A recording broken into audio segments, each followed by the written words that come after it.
The doctor says to my mother, it looks to me like your son does have hepatitis. And considering the fact that he works in a restaurant and hepatitis A is generally transferred through tainted food, I think that's a good bet. Then after a pause, he says, there is always the possibility that it's hepatitis B, but considering the fact that that's sexually transmitted and he just turned 14 a month ago, I think that's highly unlikely. And I'm thinking, uh-oh. Now, there's no way I could know that what was happening right here would transform my life in fantastic ways. And life had actually begun beautifully for me. I was born in Santa Barbara, as everybody knows, a lovely place. Unfortunately, at the age of 5, I was ensnared by this man who took very disturbing photographs of me and let me know that he wasn't alone in this. There were other men around and they might be watching me at any time, so I had to keep it quiet. And the way I dealt with this was by eating. Food became my comfort, and I gained weight. And as we all know, fat attracts bullies. And over the course of these years, aside from the sucker punches and chairs pulled off from under me and people spitting in my face, the thing that hurt the most was in elementary school. This kid nicknamed me Augustus Gloop. That's the fat boy. Why are you laughing at that? That's the fat boy in Charlie and the Chocolate Factory. And this name took off and went for years and spread like wildfire to the point where a teacher once called me Augustus in class. And I knew it was a mistake, but it doesn't much matter when the entire class is laughing at you. What saved me from this is that my parents split up. I was 13 and just finished my freshman year of high school, and my mother and I moved from Santa Barbara, California, to Bakersfield. Now, I don't know who knows Bakersfield, but it is a flat, barren, desert-bound hellhole. And we plopped down right into the middle of it, stone cold poor, because my mother was trying to find a job as a dental hygienist. We were starting anew. So I got a job as a busboy in a chain restaurant. And what little money I brought, I brought home, and it went in the pot, which I was cool with because I knew we were in survival mode, and I could see the fear in my mother's eyes, But I wanted a little of my own money, primarily to buy chocolate. And so what I would do is I would wait for my mother to fall asleep, and I didn't do this often, but I would wait for my mother to fall asleep, gosh, and I would pry the screen off my bedroom window and climb out. We lived on the ground floor, so that was no great feat.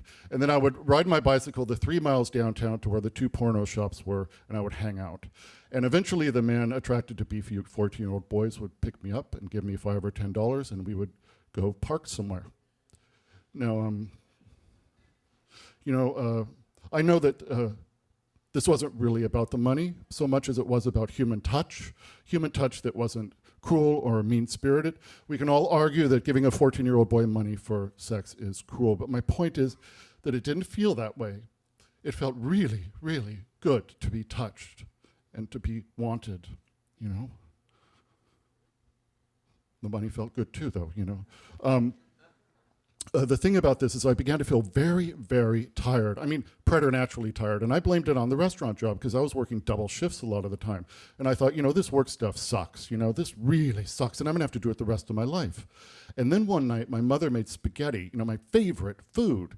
And as I told you, food was my comfort. So when I said to her, I'm really not hungry, it was like all the muscles in her face didn't quite know what to do. So they just kind of fought. She went like that. And then the next day she took me to the doctor, as I've told you about. And it turns out that it was hepatitis B. Nobody ever asked. We never brought it up again. The thing about this was that I lost a ton of weight, and it happened to correspond with this growth spurt. So like overnight, I was 6'2" and thin for the first time in my life. And it occurred to me, holy cow, I'm starting my sophomore year in a school where not one person knows who I am. But more important, they don't know about Augustus Gloop. And I made this conscious decision. I'm going to leave all that crap behind me, and I'm going to join you guys. So I entered that school and joined the speech and debate team, the tennis team, and got a part in the play. Boom. My grades went from C's and D's to A's and B's. I ran for a student government position, and people voted for me. You're walking down the hallway, people would go, hey, John, and I was so clear that so recently that would have been a body check or one of those itty-bitty cartons of milk thrown at me, The transformation was just stunning. The idea that I could be liked, that I could be a part of instead of the other was just spectacular to me. It was spectacular. And, it still is.